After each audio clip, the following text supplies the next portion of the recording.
మన రక్షకుడు మన ప్రభు అయిన యేసు నామములో అందరూ మరొకసారి నా యొక్క వందనం తెలుసుకుంటున్నాను. దేవుని యొక్క మహాకృపను బట్టి, దేవుడు మనకి దయచేసిన ఆయుష్ని బట్టి మరోసారి మనం దేవునికి స్తుతులు చెల్లించుకుందాం. దేవుడు మనకి ఇచ్చిన అవకాశం బట్టి మనం ఈ రోజున దేవుణ్ణి ఆరాధించగలుగుతున్నాం. మరి ఈ రోజున మనం కొద్దిసేపు దేవుని వాక్యం జాయిన్ చేద్దాం. మన అంశం పేరు ఏంటంటే దేవుని యందు అతిశయించుట అనే అంశం ఆలోచిద్దాం. మనం దేని గురించి ఆలోచిస్తున్నామంటే దేవుని యందు అతిశయించుట అనే అంశం గురించి మనం ఎవరు ఆలోచిద్దాం. అతిశయించుట అనే పదానికి అర్థం ఏంటంటే అతిశయము.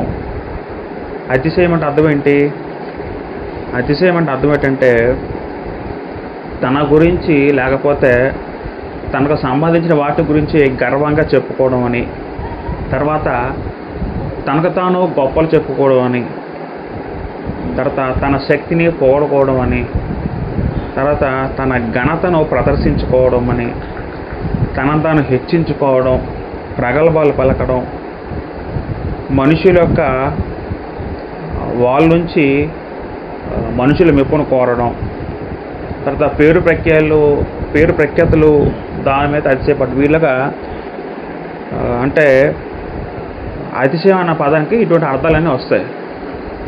అంటే అతిశయం అంటే అర్థం ఏంటంటే మనం గొప్ప చేసుకోవడం, మనల్ని మనం గొప్ప చేసుకోవడం, మనం హెచ్చించుకోవడం, అవన్నీ కూడా మనకి అర్థాలుగా చెప్పుకోవచ్చు. మన ఘనతను ప్రదర్శించుకోవడం అని అర్థం వస్తుంది. కానీ గ్రంథం చెప్తున్న సత్యం ఏంటంటే మనందరం కూడా, క్రైస్తవులందరూ కూడా మనం ఎవరి యందు అతిశయించాలని గ్రంథం సెలవిస్తుందంటే పరిశుద్ధ దేవుని గ్రంథము దేవుని యందు అతిశయించాలని మనం దేవుని గ్రంథం పేర్కొంటుంది. అంటే అర్థం ఏంటి?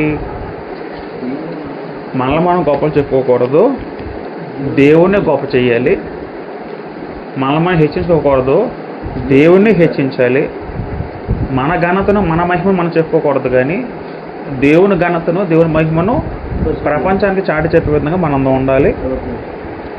ప్రగల్భాలు పలకుండా, మన సొంత ప్రగల్భాలు కాకుండా దేవుని గురించి పొగడాలి, దేవుణ్ణి మహిమపరచాలి. ఇవన్నీ కూడా మనం దేవుని అతిశయించట్లో వస్తాయి. రోమీయులకు రాసిన పత్రిక 5వ అధ్యాయం 11 చదువుకుంటే అపోస్తలుడైన పౌలు ఈ విధంగా అంటాడు రోమ సంఘంతో. రోమపత్రిక 5వ అధ్యాయం 11 చదువుకుంటే, అంతేకాదు మన ప్రభు అయిన యేసుక్రీస్తు ద్వారా మనము దేవుని యందు అతిశయపడుచున్నాము అన్నాడు అక్కడ. అంటే పౌలు ఏమంటున్నాడు అక్కడ? క్రైస్తవులకు రాస్తూ, సంఘానికి రాస్తూ, మన ప్రభు అయిన యేసుక్రీస్తు ద్వారా మనము దేవుని యందు అతిశయపడుచున్నాము అంటున్నాడు. అంటే పౌలుకి అతిశయం దేని మీద కలుగుతుంది? ఎవరి మీద కలుగుతుంది? దేవుని మీద కలుగుతుంది. అతిశయము సాధారణంగా చూసుకుంటే లోకంలో 2 రకాలుగా ఉన్నాయి. లోకం పరంగా అతిశయం ఉంది, దేవుని యందు అతిశయం ఉంది. అతిశయం అంటే అది పెద్ద పదమే కాదు. మన లోకంలో చూసుకుంటే సాధారణంగా ప్రతి మనిషి కూడా ఎలా ఆలోచిస్తాడు? తను గొప్ప చేసుకుంటూ తను చెప్పుకుంటూ ఉంటాడు. దేని బట్టి అంటే ప్రతి వ్యక్తి ఎలా ఆలోచిస్తారంటే తనకున్న డబ్బును బట్టి, తనకున్న విద్యను బట్టి, తనకున్న పదవిని బట్టి, తనకున్న జ్ఞానాన్ని బట్టి, తనకున్న పేరు ప్యాకేజ్ బట్టి మనుషులు అతిశయించుకుంటారు, అతిశయిస్తారు. మనం చూస్తుంటే లోపల చాలామంది కొంతమంది డబ్బు రాగానే ఏమొస్తుంది? గర్వం వస్తుంది. నేను డబ్బు ఉన్నోడిని, నేను ధనవంతుని, నాకేం కొదువు లేదు అన్నట్టు మాట్లాడతారు. బాగా చదువుకున్న వ్యక్తి ఎలా ప్రవర్తిస్తాడు? ఒకనొక స్థానంలో నాకు బాగా చదువు ఉంది, నాకు విద్య ఉంది, నాకేంటి అని ఒక గర్వం వస్తుంది. దాన్ని అతిశయం అన్నారని. కానీ ఇక్కడ భక్తుడైన పౌలు గారు ఏమంటున్నారంటే మనము అంటే క్రైస్తవులుగా మనం దేవుని యందు మన ప్రభువైన యేసుక్రీస్తు ద్వారా మనము దేవుని యందు అతిశయపడుచున్నాము అని పౌలు చెప్పడం జరుగుతుంది. అంటే అర్థం ఏంటి? ఒకవేళ మనం అతిశయపడాలంటే ఎవరి మీద అతిశయపడాలి? దేవుని యందే మనం గొప్పపడాలి తప్ప మనం సొంతంగా మనకు మటుకు మనం అతిశయపడకూడదని అక్కడ పౌలు గారు చెప్పడం జరుగుతుంది. స్వయంగా దేవుడే ఒక మాట అన్నాడు పాత నిబంధనలో. ఒక మాట మనం ఆలోచించగలిగితే ఇరిమియా గ్రంథం 9వ అధ్యాయము 23 నుంచి 24 2 వచనాలు చదువుకుంటే స్వయంగా దేవుడే ఒక మాట అన్నాడు. మనుషులు కూడా మాట అనలేదు, ఇంకా దేవుడే స్వయంగా తన నోటితో మాట అన్నాడు. ఏంటన్నాడు ఆలోచన. యెహోవా ఎలాగ సెలవిచ్చున్నాడు? ఏం సెలవిచ్చాడట? జ్ఞాని తన జ్ఞానమును బట్టి, సూర్యుడు తన సౌర్యమును బట్టి అతిశయింపకూడదు. ఐశ్వర్యవంతుడు తన ఐశ్వర్యమును బట్టి అతిశయింపకూడదు. మరి అతిశయించుడు ఎలాగ అతిశయించాలి, ఎలా గొప్పపడాలంటే 24 చదువుకుంటా. అతిశయించేవాడు దేనిని బట్టి అతిశయింపవలెను అనగా, భూమి మీద కృప చూపుచు నీతి న్యాయములు జరిగించున్న యెహోవాను నేనే అని గ్రహించి నన్ను పరిశీలనగా తెలుసుకున్నట్టు బట్టి అతిశయింపవలెను. అట్టి వాటిలో నేను ఆనందించు వాడుచున్నని యెహోవా సెలవిచ్చున్నాడని పరమ తండ్రిని యెహోవా దేవుడు చెప్పడం జరిగింది. దేవుడు ఇక్కడ ఒక మంచి మాట చెప్పాడండి. ఏంటంటే, ఏ వ్యక్తిని సరే తనకున్న జ్ఞానం బట్టి కానీ, ఇక్కడ 3 పాయింట్లు ఉన్నాయి. మొదటిది ఏంటంటే జ్ఞానము, రెండోది ఏంటంటే శౌర్యము. శౌర్యం అంటే అర్థం ఏంటంటే బలము. అది సైనిక బలం అవ్వచ్చు, తన కండబలం అవ్వచ్చు. జ్ఞానము బట్టి, బలము బట్టి, మూడోది ఏంటంటే ఐశ్వర్యం బట్టి. ఐశ్వర్యం అంటే అర్థం ఏంటి? డబ్బును బట్టి. ఈ 3 విషయాలు బట్టి కూడా ఏవైతే కూడా అతిశయించకూడదు. అది దేవునికి తగిన పని, దేవునికి నచ్చని పనిని స్వయంగా దేవుడు సెలవిచ్చాడు.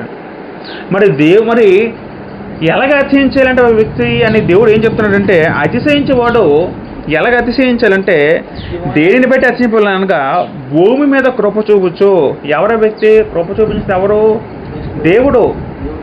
భూమి మీద కృప చూపిస్తూ నీతి న్యాయం జరిగించున్న యెహోవాను నేనే గ్రహించి ఆయన నన్ను పరిశీలనగా తెలుసుకుంటే బట్టి అతిశయింపవాలని అన్నాడండి దేవుడు. దేవుడు చెప్పిన సమాధానం ఏంటంటే, అతిశయించేవాడు యెహోవాని ఈయనే అని ఆయన గణపరుస్తూ దేవుని బట్టి అతిశయించాలి తప్ప మరి ఏది విషయం బట్టి కూడా అతిశయించకూడదు. దేవుని వాక్యం సెలవిస్తుంది. ఏ వ్యక్తి అయితే సరే దేవుని యందు అతిశయం చెందుతాడో ఆ వ్యక్తి అందులో దేవునికి ఆనందం కలుగుతున్న గ్రంథం మనకు సెలవిస్తుంది. కింద మాటలు ఏముంది అంటే, వాటిలో నేను ఆనందించుచున్నానని యెహోవా సెలవిచ్చున్నాడు. ఎవరు ఆనందిస్తున్నారట? ఎప్పుడు ఆనందిస్తాడు దేవుడు? మనం దేవుని యందు అతిశయపడితే, మనం దేవుణ్ణి హెచ్చిస్తే, దేవుణ్ణి గణపరిస్తే ఆ వ్యక్తి ఎడల దేవుడికి ఆనందం ఉంటుందని గ్రంథం మనకు సెలవిస్తుంది. ఇక్కడ మనకి 3 మాటలు ఉన్నాయి. అసలు మనం దేవుడు ఎందుకలా కోరుకుంటున్నాడో మనం ఒక విషయం ఆలోచిద్దాం. దేవుడు ఎందుకలా కోరుకుంటున్నాడు? ఐశ్వర్యం బట్టి దేవుడు ఎందుకు అతిశయించకూడదు దేవుడు ఎందుకు చెప్పాడంటే, ఇక 2 విషయం మనం ఆలోచించగలిగితే, దేవుడు చెప్పిన ప్రతి దాంట్లో కూడా ఒక మంచి పాయింట్ ఉంటుంది, ఒక సమాధానం ఉంటుంది. మనం అదేదో కొన్ని విషయాలు ఆలోచిద్దాం. మొదటగా ఇక్కడ దేవుడు చెప్పిన మాట ఏంటంటే, తన శౌర్యమును బట్టి, మొదటగా శౌర్యం బట్టి అతిశయించకూడదు దేవుడు చెప్పాడండి. ఎందుకు చెప్పాడు దేవుడు ఆ మాట? మొదటగా మనం ఏం గ్రహించాలంటే, మనుషులందరూ కూడా సృష్టించబడిన వారి విషయం మనం గమనించాలి. అంటే అర్థం ఏంటి? దేవుడు సృష్టికర్త. దేవుడు ఎవరండి? దేవుడు సృష్టికర్త. మనుషులు ఎలాంటి వాళ్ళట? మనుషులు సృష్టించబడిన వారు. అది మనుషులు గ్రహించాలని దేవుడు కోరుకుంటున్నాడు. మనిషి ఎప్పుడైనా దేవుడు అవ్వగలడా? మనిషి ఎప్పుడు కూడా దేవుడు అవ్వలేడండి. అసలు దేవుడు అంటే ఆయన మహోన్నతుడు, ఆయన మనిషి జ్ఞానాన్ని అందరం వాడు దేవుడు. 8వ కీర్తన చదువుకుంటే, అంటే దేవుడు ఎందుకు కోరుకుంటున్నాడంటే అది మనం కొన్ని విషయాలు ఆలోచిద్దాం. మొదటిగా ఏంటంటే దేవుడు సర్వ సృష్టికర్త అనే విషయం ఆలోచించాలి. 8వ కీర్తన 1 నుంచి 4 చదువుకుంటే, 1 నుంచి 4 చదువుదాం. ఫస్ట్ నుంచి. యెహోవా ప్రభువా, ఆకాశం నీ మహిమను కనపరచువాడా, ఆకాశాన్ని మహిమ కనపరచువాడా, నీ నామం ఎంత ప్రభావం గలది, ఎంత ప్రభావం గలది, శత్రువుగా పగదీసే వారికి మార్పివేయుటకై నీ విరోధులు బట్టి బాధకరమైన చంచబలకు స్థితులను మూలమున నీవు ఒక దుర్గము స్థాపించున్నావు. నీ చేతిపైన నీ ఆకాశమును నీవు కొలచేసిన నక్షత్రాలను చూడగా నీవు మనుషుని జ్ఞాపకం చేసుటకు వాడు ఏపాటి వాడని, నీవు నరబహు దశ వాడు ఏపాటి వాడు, దేవుడి కంటే వాడిని కొంచెం తక్కువ అని చేసి ఉన్నావు. మహిమ ప్రభావంతో వాడిని కిరీటము ధరింప చేసి ఉన్నావు అని కీర్తనకారుడు దావీదు దేవుని స్తుతిస్తూ ఉంటున్న కొన్ని మాటలు చెప్తున్నాడు. అక్కడ దావీదు ఏమని సూచిస్తున్నాడు దేవుణ్ణి? నీ చేతి పని నీ ఆకాశంలో నీవు కొలువు చేసిన చంద్ర నక్షత్రాలను చూడగా ఆ పదం వాడుతాడు. మనం రాత్రి బయటకు వచ్చి చూస్తే ఆకాశంలో ఏం కనబడుతుంది? చంద్రుడు కనబడతాడు. ఉదయాన్నే ఏం కనబడతాడు? ఆకాశంలో సూర్యుడు కనబడతాడు. సూర్య చంద్రుడితో పోలిస్తే భూమి ఎంత చిన్నది? చాలా చిన్నది. ఇంచుమించు ఒక 10 లక్షల భూములు, 10 లక్షల భూములన్నీ కలిపితే ఒక సూర్యుడు అవుతాడట. ఇంకా సూర్యుడి కన్నా ఎంతో పెద్ద గ్రహాలు, నక్షత్రాలు లోకంలో, విశ్వంలో ఉన్నాయి. కొన్ని లక్షల కోట్లలో ఉన్నాయి. మరి అన్నిటి సృష్టించింది ఎవరు? దేవుడు. అంత పెద్ద మహోన్నతుడైన దేవుడు అంత ఆకాశ నక్షత్రాలు, సూర్యచంద్రులు నిర్మిస్తే వాటన్నిటి ముందు మనిషి ఎంత కనబడతాడు? మనిషి ఎలా కనబడతాడు? అన్నింటి ముందు చిన్న నడుసులా కనబడతాడు. అవునా కదా? ఇప్పుడు మనం ఉన్నాం, మన ముందు ఒక చీమ ఎలా కనబడుతుంది? చిన్న కనబడుతుంది. ఇప్పుడు చీమ తను ఏమనుకుంటుందంటే, ఉదాహరణకి మనం ఉన్నాం, ఒక చీమ మనం చూసి నేను నీకంటే గొప్పవాడిని చీమ అన్నది ఇంక మనకి ఎలా కనిపిస్తుంది? మనం నవ్వుతామా లేదా కోపగించుకుంటాం? నవ్వుతాం. ఎందుకు నవ్వుతాం? చీమ చాలా బలహీనమైంది, చిన్న జీవి, అది మనల్ని చేయగలదు ఏమైనా? దేవుడు ముందు దావీదు ఏం గుర్తు చేస్తున్నాడంటే, దేవుడు సమస్త సృష్టించాడు. ఆ సృష్టిలో మనిషి ఎంతవాడట? చాలా చిన్నవాడు, చాలా అల్పుడు. నువ్వు అలాంటి మనిషి దగ్గర నువ్వు వస్తున్నావు, అలాంటి మనిషిని నువ్వు దర్శిస్తున్నావు, అలాంటి మనిషిని నువ్వు కోరుకుంటున్నావు అని దేవుని హెచ్చిస్తూ, అసలు మనిషి ఏపాటి పోడు అంటున్నాడు మనిషితో, దేవుడితో. అసలు మనిషి ఏపాటి పోడు, మనిషి అలాంటాడు నీతో పోల్చుకుంటే. వాడి దగ్గర నువ్వు రావడం ఏంటి? నువ్వు వాడి దగ్గరికి నువ్వు వాళ్ళతో మాట్లాడడం ఏంటని దావీదు దేవుని హెచ్చిస్తున్నాడు. అంటే మనకి ఏం అర్థం అవ్వాలంటే, మా దేవుడు సృష్టికర్త విషయం మనకు అర్థం అవ్వాలి. దేవుడు సృష్టించబడే ఉన్నాడు. మనం ఎలాంటి వాళ్ళం? మనం సృష్టించే బయట భారమే ఉన్నాం అనే విషయం మనకు అర్థం అవ్వాలి.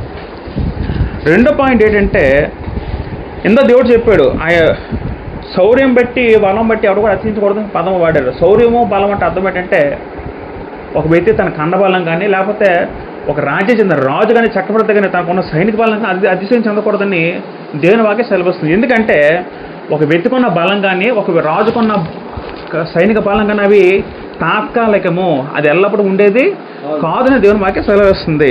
యెషయా గ్రంథము 40:29 చదువుకుంటే, యెషయా గ్రంథము 40:29 చదువుకుంటే, 40:29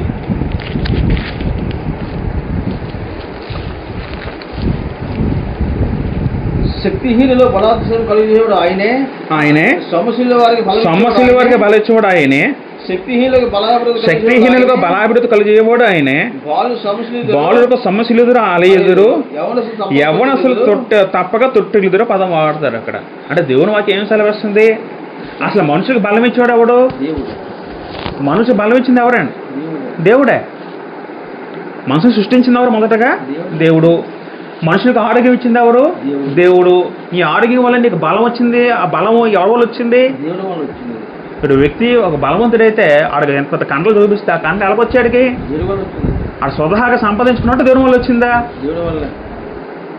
ఆడు స్వతహాగా సంపాదించుకోలేదు కదా. ఇప్పుడు మనకున్న ఆయుష్ దేవుడు ఇచ్చిందే, మనకున్న ఆరోగ్యం దేవుడు ఇచ్చింది అన్నప్పుడు మరి మనిషి సొంతంగా ఏం కళ చేసుకుని తనలో ఉండి ఏం లేదు.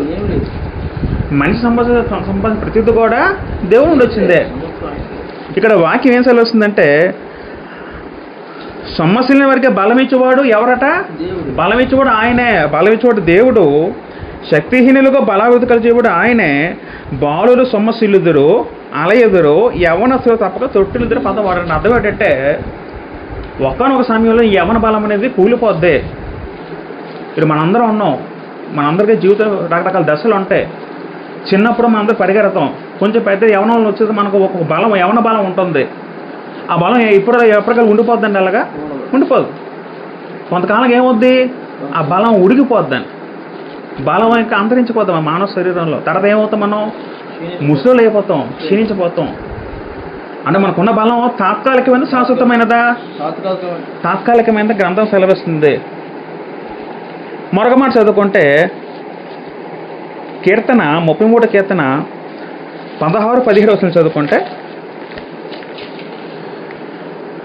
33వ కీర్తన 16-17 వచనం చదువుకుంటే, ఏ రాజును సేనాబలం చేత రక్షించబడడు, ఏ వీరుడును అధిక బలము చేత తప్పించుకొనడు. రక్షించుటకు గుర్రం అక్కరకు రాదు, అది దాని విశేష బలము చేత మనుషులను తప్పింపజాలదని దేవుని వాక్యం సెలవిస్తుంది. దేవుని వాక్యం మనకేం చెప్తుందంటే, ఏ రాజు అయినా సరే వాడుకున్న బలం ఉన్నంత మాత్రం విరవేగిపోకూడదు గ్రంథం సెలవిస్తుంది. ఎందుకంటే కొంత రాజులు నాకేంటి, నాకు బలం ఉంది, నాకు సైనిక బలం ఉంది, నాకు ఆర్థిక బలం ఉంది, నాకు వాళ్ళు ఉన్నారు, నాకు గుర్రాలు ఉన్నాయి, నాకు రౌతులు ఉన్నాయి, రథాలు ఉన్నాయి అనుకుంటే గొప్పపడితే దేవుడు ఏమంటున్నాడు, నీకున్న బలము నేను రక్షించిన దేవుని వాక్యం మనకు సెలవిస్తుంది. ఒక మంచి ఉదాహరణ చదువుకోగలిగితే, ఒక రాజు ఉన్నాడు. ఎవడో రాజు అంటే ప్రపంచాన్ని ఒక రాజు ఉన్నాడు. ఆయన పేరు నెబుకద్నెజరు. ఆ రాజు గురించి దేవుని వాక్యం ఏం సెలవిస్తుందంటే, ఒకసారి మనము దానియేలు గ్రంథము 5వ అధ్యాయం చూసినప్పుడు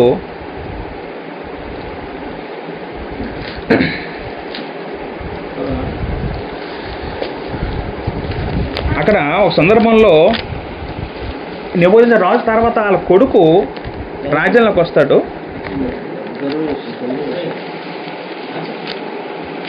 తీయండి ఒకసారి దానియేలు గ్రంథము 5వ అధ్యాయము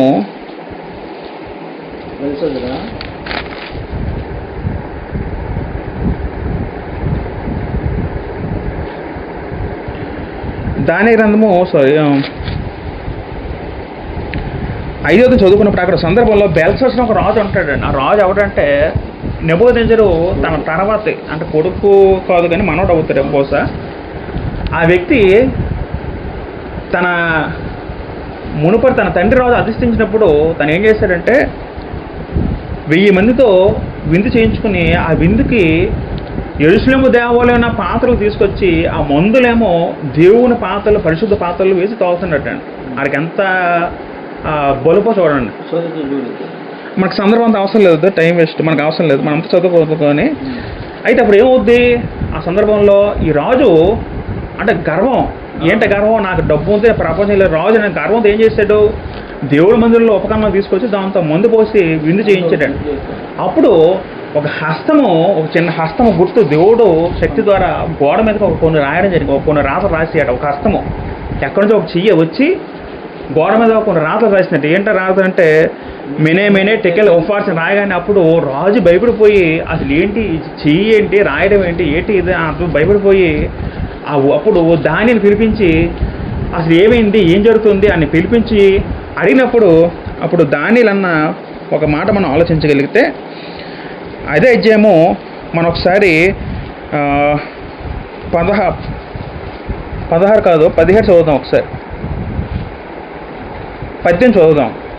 అప్పుడు దానియేలు రాజుతో ఒక మాట అంటాడు. ఏంట మాట అంటే, రాజా చిత్తగించుము, మహోన్నతులకు దేవుడు మహద్దశను, రాజ్యమును, ప్రభావమును, ఘనతను నీ తండ్రి యొక్క నెబుకద్నెజరుకు ఇచ్చెను అని చెప్పాడు. దానియేలు ఏం చెప్పాడు, రాజా చెప్పింది జాగ్రత్త వినండి. ఏంటంటే మహోన్నతులకు దేవుడు మహద్దశను, రాజ్యమును, ప్రభావమును, ఘనత ఎవరికి ఇచ్చారట, నీ తండ్రికి ఇచ్చాడు అంటున్నాడు. అంటే మనకి ఏం అర్థం అవుతుంది, ఒక వ్యక్తికి ఆయుష్ ఇచ్చింది దేవుడే, ఆరోగ్యం ఇచ్చింది దేవుడే, ఆ వ్యక్తికి అధికారం ఇచ్చింది ఎవరు కూడా, అధికారం ఇచ్చింది కూడా దేవుడేనండి. అక్కడ దానియేలు స్పష్టంగా మాట అన్నాడండి. ఏంటంటే ఒకప్పుడు నెబుకద్నెజరు రాజు అంటే ఒక రాజ్యానికి రాజు కాదు, ప్రపంచానంతా ఏళ్ళ చక్రవర్తిగా పరిపాలించాడు నెబుకద్నెజరు. ఆ కాలంలో ప్రపంచంలో 4 రాజుల్లో మొదటి రాజు ఎవరంటే నెబుకద్నెజరు. చాలా గొప్ప రాజు, కీర్తించబడ్డాడు చరిత్రలో కూడా. బబులోను రాజు నెబుకద్నెజరు. దానియేలు ఏమంటాడంటే, దేవుడు మీ నాన్నకి అదే నెబుకద్నెజరుకి నీ తండ్రికి మహద్దశను, రాజ్యం, ప్రభావం, ఘనతను దయచేసి ఇచ్చిన పదం వాడారు. ఎవరు ఇచ్చారట, దేవుడు ఇచ్చాడు. ఇంకేమంటున్నాడు 19వ వచనంలో, దేవుడు అతనికి ఇచ్చే మహదశ ఇచ్చినందున, దేవుడు ఇచ్చినందున, చూసారా ఆ పదం గమనించాలి. దేవుడు ఇచ్చాడు, ఏమిచ్చాడు, రాజ్యాధికారం ఇచ్చే మూలన్న ఎవరిని రక్షించకూరను, తాను ఎవరిని చంపకూడను వాడిని చంపెను, ఎవరిని రక్షించుకోరిన వారిని రక్షించను, ఎవరిని హెచ్చించిన వారిని హెచ్చించను, ఎవరిని పడగోయగోరిన వారిని పడవేసను. కాబట్టి సకల రాష్ట్రములను జనులను ఆయా భాష మాట్లాడవారును అతనికి భయపడచ్చు, అతని ఎదుట వణుకుచుండేది. ఎవరి ఎదుట? నెబూజరదాను రాజు ఎదుట వణుకుచుండరు. ఎందుకు వణుకుచుండరు అంటే తనకున్న రాజ అధికారం బట్టి. మరి అధికారం అనుభవించింది ఎవరు చెప్తున్నాడు? దానియేలు ఎక్కడ? దేవుడు ఇచ్చాడు అంటున్నాడు.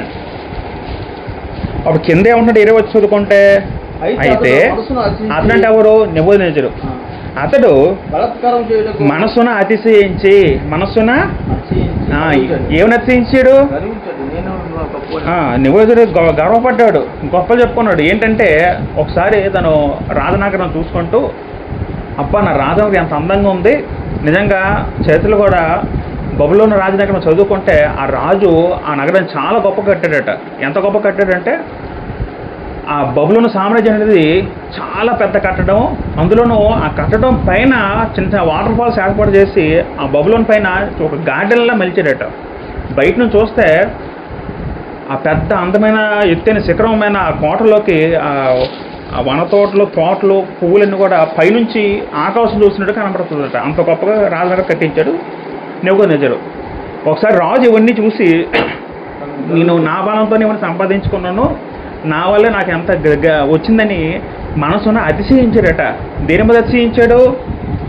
తనకున్న బలమును బట్టి అతిశయించాడు. ఎవడు?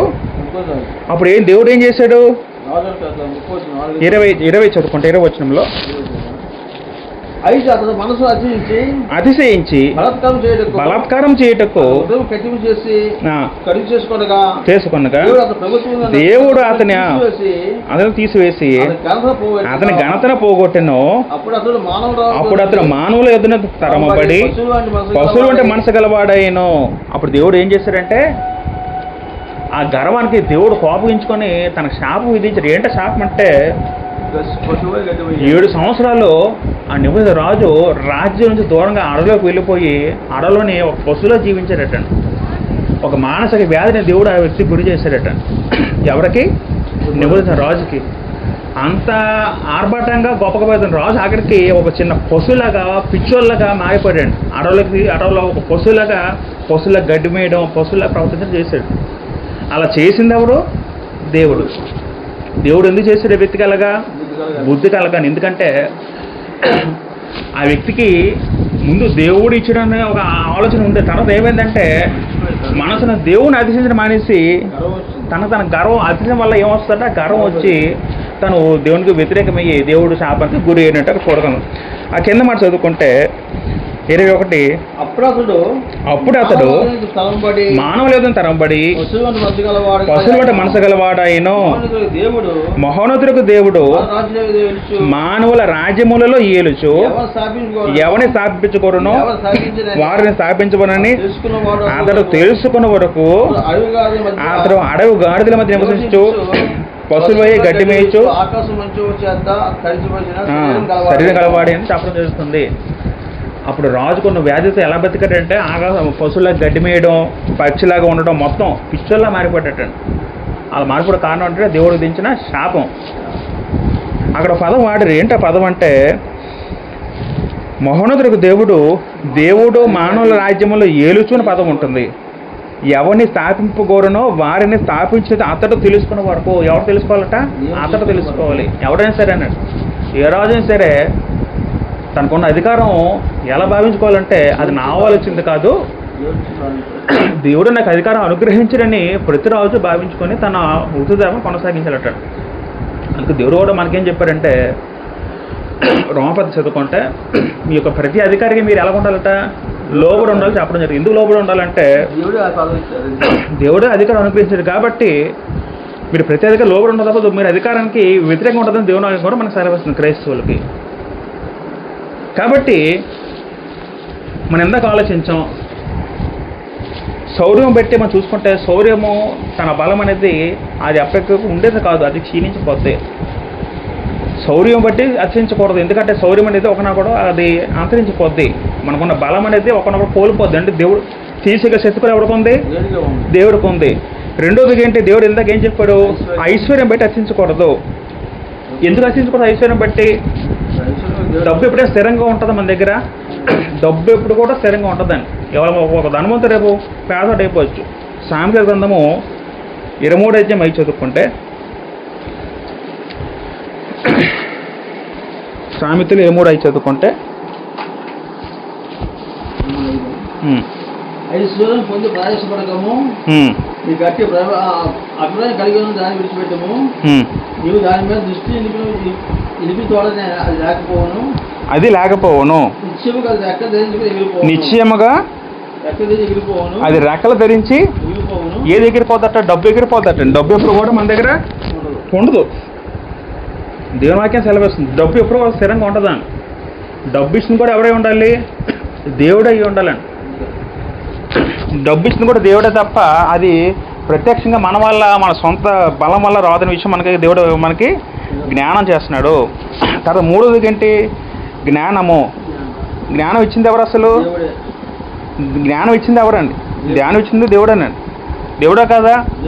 మరి వ్యక్తి జ్ఞానం బట్టి నేను గొప్పవాడు అయిపోతే దేవుడు ఆ వ్యక్తిని ఎలా చూస్తాడు? అసలు దేవుడే పరమ జ్ఞాని, దేవుడే అద్వితీయ జ్ఞానవంతుడు దేవుని గురించి రాయబడింది. అసలు జ్ఞానం ఇచ్చేవాడు ఎవడు? ఆ మాట చదువుకుందాం మనం.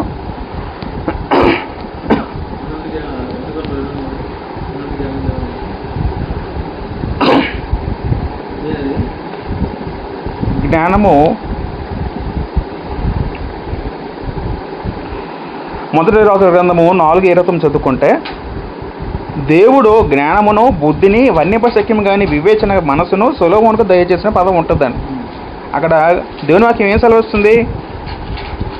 వీడు భూమి మీద ఉన్న గొప్ప జ్ఞానవంతుడు ఎవరంటే మన సొలొమోను చెప్తాం. అటువంటి సొలొమోనుకి జ్ఞానం ఇచ్చింది ఎవరు? దేవుడు ఇచ్చాడు. ఎందుకంటే అసలు దేవుడు ఇవ్వాలి జ్ఞానాన్ని. దేవుడే జ్ఞానం దయచేది తప్ప స్వతహాగా ఏ వ్యక్తి కూడా తన జ్ఞానాన్ని ఏ వ్యక్తి పొందలేడండి. ఎందుకంటే జ్ఞానం దయచేవాడు దేవుడు. మరి జ్ఞానం దయచేవాడు దేవుడైతే నీకు కొంత జ్ఞానం రాగానే దేవుణ్ణి మించి మనం ఆయన దాటిపోయి నా జ్ఞానం ఉంది కదా అని రెచ్చిపోతే దేవుడు దాన్ని మెచ్చుకుంటాడా? మెచ్చుకోటాడు, ఎన్నటికీ మెచ్చుకోడు. కాబట్టి పిల్లలు మనకి ఏం అర్థం అవ్వాలంటే, అతిశయించేవాడు ఎలాగ అతిశయించాలంటే దేవుని యందే అతిశయించాలి. దేవుని యందే అతిశయించాలి. ఎందుకు అతిశయించాలి మనం ఏం ఆలోచించాలి? మొదటగా దేవుడు సృష్టికర్తే ఉన్నాడు విషయం మనం గమనించాలి. దేవుడు ఏమై ఉన్నాడు? సృష్టికర్త ఉన్నాడు. రెండో పాయింట్ ఏంటి? అసలు మనకున్న బలమును కలుగజేసింది ఎవరు? దేవుడే. ఆరోగ్యాన్నిచ్చింది ఎవరు? దేవుడే. అది మూడోది, మనకి డబ్బునిచ్చింది ఎవరు? దేవుడే. మనకి ఆర్థిక వనరులు ఇచ్చింది ఎవరు? దేవుడే. నాలుగోది ఏంటి? అసలు మనకు జ్ఞానం ఇచ్చింది ఎవరు? దేవుడే. అసలు దేవుడే మనం సృష్టించాడు. మన మనసులో మన మైండ్లో జ్ఞానం ఇచ్చింది కూడా దేవుడేనండి. మొదటి కొరింథీ పత్రిక 4:7 చదువుకుంటే, మొదటి కొరింథీ పత్రిక 4:7 చదువుకుంటే అక్కడ పౌలు ఏమంటాడు? ఎందుకనగా నీకు ఆధిక్యం కలుగజేవాడెవడు? నీకు కలిగిన వాటిలో పొడవలని పొందనేది ఏది? పొందియుండి పొందనట్టు నీ వర్షింపు నేల అంటాడండి. అంటే అర్థం ఏంటంటే, పొందియుండి పొందనట్టు అంటే అర్థం ఏంటంటే, నువ్వు అన్నీ పొందావు, నీ జీవితాలు అన్నీ ఉన్నాయి, కానీ నువ్వు ఒక విషయం గమనించట్లేదు. ఏంటి విషయం అంటే, నువ్వు పొందినవన్నీ కూడా నీ స్వతహాగా నువ్వు పొందావో ఇంకోలు దయచేశారు అంటున్నాడు పౌలు. అంటే అర్థం ఏంటి? మన జీవితంలో ఏది పొందినా సరే, మన జీవితంలో ఏ పొందినా సరే అది స్వతహాగా మనం సంపాదించుకోలేదండి. ఏదైనా సరే అది ఎవరు దయచేశారు? ఇది దేవుడే దయచేశారని పౌలు చెప్తున్నాడు పైన. పంట పౌలు చెప్పిన మాట ఏంటంటే, మనకు అన్ని ఇచ్చింది దేవుడే. దేవుడు లేకుండా అసలు ఏం లేదు, వ్యక్తి జీవితంలో ఏదీ లేదండి. ఆరోగ్యం కానీ, జ్ఞానం కానీ, తెలివి కానీ, చదువు కానీ, డబ్బు కానీ, మేలులు కానీ, ప్రతిది కూడా దేవుడు అయినప్పుడు మరి దేవుని ఎంత గొప్పపడక నువ్వు వాటి ఎంత గొప్పపడితే ఇంకేముంది జీవితంగా అంటాడు. స్వతహాగా నువ్వు జ్ఞానం సంపాదించుకుంటే అప్పుడు నువ్వు గొప్పపడచ్చు, అతిశయపడచ్చు. కానీ నీకున్న జ్ఞానము దేవుడు ఇచ్చాడు, నీకున్న బలము దేవుడు ఇచ్చాడు, నీకున్న ఆరోగ్యం దేవుడు ఇచ్చినప్పుడు నువ్వు దేని చేసి గొప్పపడతావు అంటాడు. అన్నీ నువ్వు పొందుకున్నావు తప్ప నువ్వు స్వతహాగా నువ్వు ఏం సంపాదించలేదు కదా, దాన్ని బట్టి నువ్వు దేనికి అతిశయిస్తావు అని ఇక్కడ పౌలు క్వశ్చన్ చేయడం జరుగుతుంది. కాబట్టి దేవుని యందు అతిశయించడం చదువుతున్నాం. మొదటి కొరింథీ పత్రిక 1:31 చదువుకుంటే అక్కడ సందర్భంలో పౌలు ఏమంటారంటే, 1 కొరింథీ పత్రిక 31 చదువుకుంటే, అతిశయించేవాడు ఎలా అతిశయించాలట? ప్రభువునందే అతిశయించవాలని రాయబడి ఉన్నది.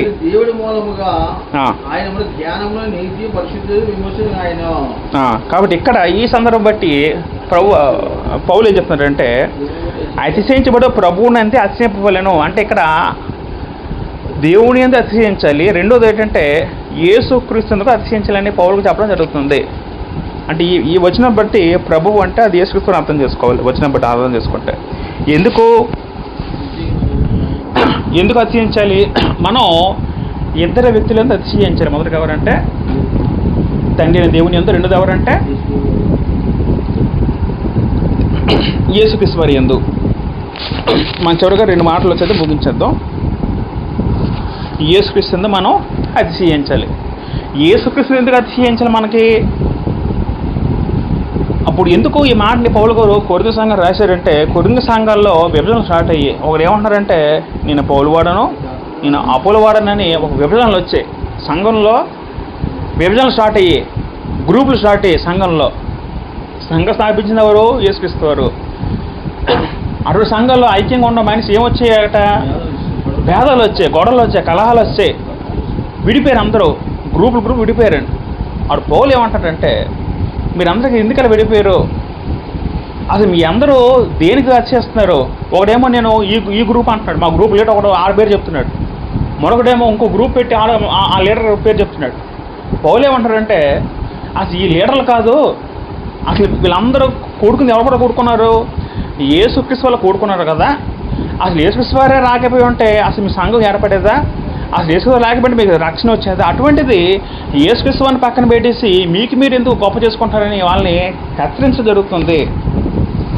జరుగుతుంది. గలతీ పత్రిక 6:14 చదువుకుంటే అక్కడ పౌలు ఏమంటాడు? గలతీ పత్రిక 6:14 చదువుకుంటే, అయితే మన ప్రభువైన యేసుక్రీస్తు సిలువ యందు తప్ప మరి దేని యందునో అతిశయించుట నాకు దూరమవును గాక అంటాడు. అంటే అర్థం ఏంటి? ఒకళ్ళు నేను అతిశయిస్తే, నేను గొప్పపడితే ఎవరెంత గొప్పపడుతుందా అంటాడు పౌలు? యేసుక్రీస్తు యందు తప్ప, సిలువ యందు తప్ప అంటాడు. ఎందుకు ఆ మాట అంటే పౌలు అసలు మనం గొప్పపడడానికి ఏమి ఉందని మనం ఎందుకు ఆలోచించాం? పరిస్థితి కూడా దేవుడు దయచేశాడు. ఆఖరి రక్షణ కూడా దేవుడు ఇచ్చిందే, అంతే కాదా? మన పాపం చేస్తాం, పాపంలో మనం నశించిపోతున్నాం. అటు పాపలు రక్షించడానికి తండ్రిని యెహోవా దేవుడు యేసుక్రీస్తుని భూమి మీద పంపడం జరిగింది.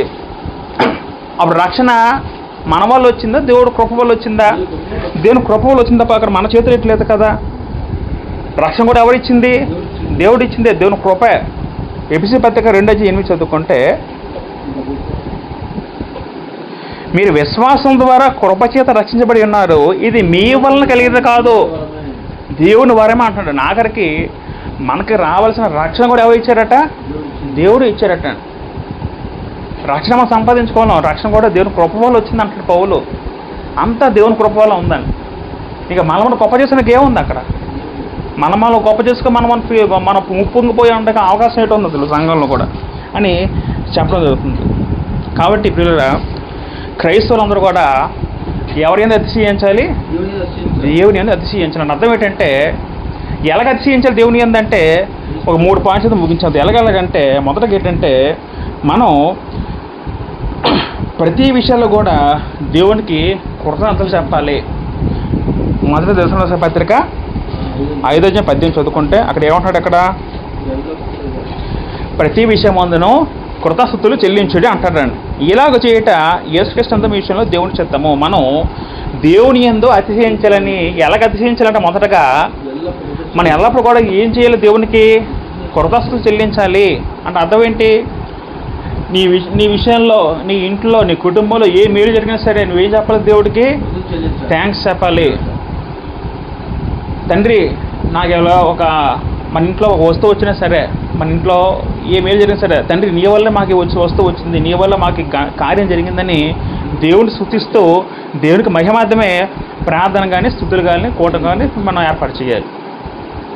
అలా ప్రతి విషయంలో కూడా దేవుని స్తుతులు చెల్లిస్తే అప్పుడు మనం దేవుణ్ణి మహింపరిచినట్టు, దేవుని అతిశయం చేసినట్టు మన అర్థం వస్తుంది. రెండో పాయింట్ ఏంటంటే ప్రతి విజయాన్ని దేవునికి ఆపాదించాలి. అంటే అర్థం ఏంటంటే మనం మనం మనం చదువుకున్న స్టూడెంట్స్ అయితే మంచి మార్కులు పాస్ అయితే ఏం చేయాలి? దేవుని స్తుతించాలి. తండ్రి నీ వల్ల నాకు మంచి మార్కులు వచ్చి దేవుని స్తుతించాలి. ఉద్యోగం వచ్చి ఏం చేయాలి? నీ వల్లే నాకు ఉద్యోగం వచ్చిందని దేవుని స్తుతించాలి. ప్రతిదీ కూడా అలాగా మన విషయాల్లో ఎంత చదువుకున్నట్టు మనం ఏ మేలైనా సరే ప్రతిదాంట్లో కూడా దేవుని స్తుతించే మనసు మనకు కలిగి ఉండాలి. అంతేకాకుండా ఫిలిప్పీ పత్రిక 4:4 చదువుకుంటే, ఫిలిప్పీ పత్రిక 4:4 చదువుకుంటే, ఎల్లప్పుడూ ప్రభువునందు ఆనందించుడి, మరలా చెప్పుదును ఆనందించుడి అని పదం వాడతారు. అంటే ఎప్పుడు కూడా మీరు క్రీస్తులో దేవునిలో మీరు ఆనందంగా ఉండండి, ఆనందించే పదం వాడుతారు. అంటే ఎప్పుడు కూడా మనం మన క్రైస్తవుల జీవితంలో ఎప్పుడు కూడా అవిశ్వాసం కానీ ఆనందం లేనితనం కానీ ఎప్పుడు రాకూడదని. దేవుళ్ళు ఉంటే మనం ఎల్లప్పుడు ఎలా ఉండాలట అంటే ఆనందం అర్థం అంటే ఆత్మీయ ఆనందం ఉండదు, మామూలు ఆనందం కాదు. అంటే మనందరూ ఎలా ఫీల్ అవ్వాలంటే దేవుడు ఉంటే నా ప్రపంచంలో అన్నీ ఉన్నట్టే అన్నట్టుగా ఫీల్ అవ్వాలి, దాన్ని ఆనందం అని అన్నారండి. చాలామంది ఇప్పుడు కూడా క్రైస్తవులైన వారు ఒక నిరాశ నిస్పృహలో ఉంటారండి. కానీ దేవుని వాక్యం ఏం సెలవిస్తుంది? మీరు ఆనందించడం పదం ఉంది అంటే మీరు ఎల్లప్పుడూ ఆనందంగా ఉండండి. 6వ మాట చదువుకుంటే ఏముంది అక్కడ? దేనికి వచ్చి చింతపడకూడదు కానీ ప్రతి విషయంలోనూ ప్రార్థన విజ్ఞాపముల చేత కృతజ్ఞపూర్వక విన్నపములు దేవుని తెలియజేయడం అన్నారండి. కానీ క్రైస్తవులు ఎల్లప్పుడు ఎలా ఉండాలి? ఆనందంగా ఉండాలి. ఒకవేళ ఆనందానికి మనకి ఆనందం లేకుండా చేసే కష్టాలు నష్టాలు వస్తే మనం ఏం చేయాలి? ఇప్పుడు వాటిని దేవుని ఎదుట మనం ప్రార్థన విజ్ఞాపనలు చేత దాన్ని పరిష్కరించుకోవాలని. అలా చేసిన వ్యక్తులు అయితే వాళ్ళు దేవుని యందు అతిశయించేవారుగా ఉంటారండి. తర్వాత ఏంటంటే ప్రతి కష్టాల్లో కూడా దేవునిపై విశ్వాసం ఉంచాలండి. రోమీయులకు రాసిన పత్రిక 5:4 చదువుకుంటే, రోమపత్రిక 5:4 చదువుకుంటే శ్రమల యందును అతిశయ పడుదమని పదం వాడతారండి. మనకి ఒక్కోసారి మన జీవితంలో ఏమొస్తాయి? శ్రమలు వస్తాయి. నిజంగా ఇప్పుడు మనం అనుభవించే శ్రమలు చాలా చాలా తక్కువ. ఎందుకంటే ఆదిమ క్రైస్తవులు చాలా శ్రమలు పొందారు, భౌతికంగా ఆర్థికంగా చాలా శ్రమలు పొందారు. ఎందుకంటే ఆ కాలంలో నేను క్రైస్తవుని చెప్పుకోవడం చాలా పెద్ద మహాపాప సమాజంలో. రోమన్ చక్రవర్తులు ఎవరైతే క్రైస్తవులు ఉన్నారో వాళ్ళందరినీ ఈడ్చేసి జైల్లో వేసి చంపేసేవారు. ఏకంగా అంత క్రూరంగా ఉండేది ఒకప్పుడు. అయినా కూడా వాళ్ళు విశ్వాసం చెక్కు చెదరకుండా ఆ శ్రమలో కూడా వాళ్ళు అతిశయపడ్డారు. శ్రమలో కూడా వాళ్ళు గొప్ప చేసుకున్నారు దేవుడిని. ఎందుకంటే దేవుడు ఏం చేసినా సరే దేవుడు మంచిగా చేస్తాడు. మా ప్రాణం తీసినా మేము పరలోకి వెళ్ళిపోతాం హ్యాపీగా. దేవుడు సంబోధించినా అది దేవుడికి మహిమ అన్నట్టు జీవించారండి. ఆ విశ్వాసం ఎప్పుడు వస్తుందంటే దేవుళ్ళు ఉంటే మనకి ఆ మనసు మనకు కలుగుతుందని గ్రంథం సెలవిస్తుంది.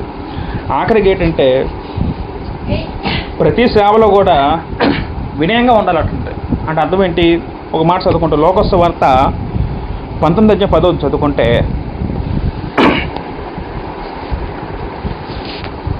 లోకస్ వార్త 17:10 చదువుకుంటే, అటువలే మీరును మీకు ఆజ్ఞాపింపవన్నీ చేసిన తర్వాత మేము నిష్ప్రయోజనమైన దాసులము, మేము చేయవలసినవి చేస్తున్నామో చెప్పుడని మాట యేసుతో చెప్పడం జరిగింది. ఒక సందర్భంలో ప్రభువు ఏమంటున్నారు?